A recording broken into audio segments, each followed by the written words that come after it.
Hello and welcome. Now in this video we are going to discuss about the simultaneous difference equation, which is the last part of the difference equation.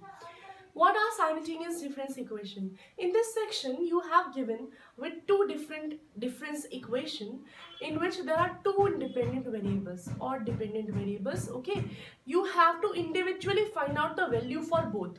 How can you find out? Listen, here we have an illustration. You have to solve these two equations, means you have to find out the value of yn and xn. Okay, so how can you find out? Firstly, prepare an auxiliary equation from the given equation. Listen, you can see here that these two are in the same format, are in the same variable. So in terms of same variable, so you can write out it as e and this as -1 of the function yn, and this xn plus 1 can be written as exn. Okay, equals 0. This is your first equation. Other one, how can you evaluate symbolic form of second equation?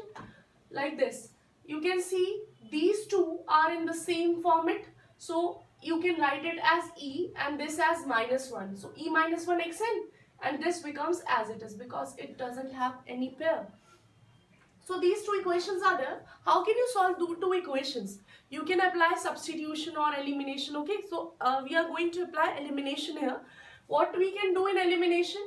We have to make the coefficients of two terms.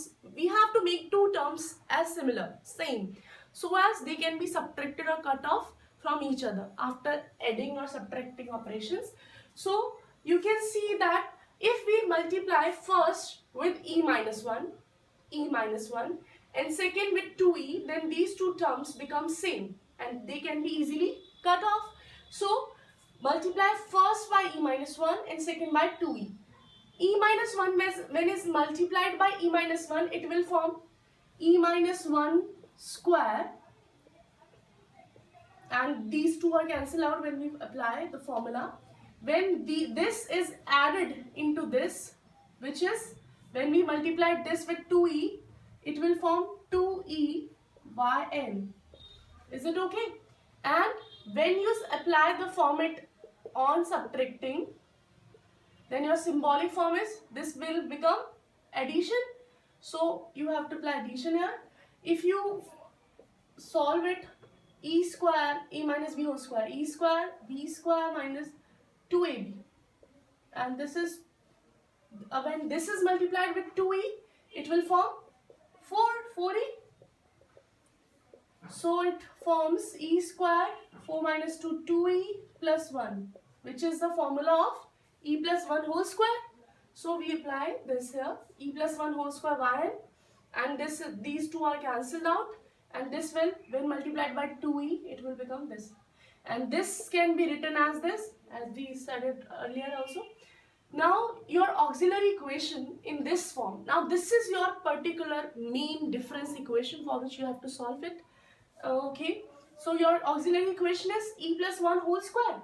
If you take e plus 1 whole square as 0, your roots will be e plus 1 equals root 0 is 0, so e becomes -1. There are same roots, so complementary factor becomes, for same roots as we have studied earlier, c1 plus c2n and alpha raised to power n. Alpha is -1 here.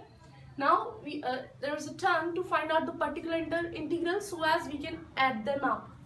So how can you evaluate particular integral? The formula is 1 upon fe. Fe is auxiliary equation, which is e plus 1 into a raised to power n. Your main equation equals to, because it is non-homogeneous equation, so you have to apply right hand side here. So minus 2 raised to power n plus 2. Now your a is 2, you have to substitute the value of e as 2. 2 plus 1 3, 3 square is 9. So this is your particular integral. So how can you calculate the total complete solution? By adding complementary factor and particular integral. So it will form complementary factor of this particular integral. This is our complementary factor, this is our particular integral. When we sum up, this is your value of yn. But still you have to find out another variable, which is xn. So when you substitute the value of yn into any of these equations, you can find any of first or second or third. When you find you cannot adopt this third equation because xn is not here. So you can apply first or second, and when you substitute the value, you get xn. I hope you understand. So this was our difference equation section. In our next videos, we'll discuss about the z transforms. So till then, take care of yourself and don't forget to subscribe my channel. Okay? And if you have any query, then drop the comment. Thank you.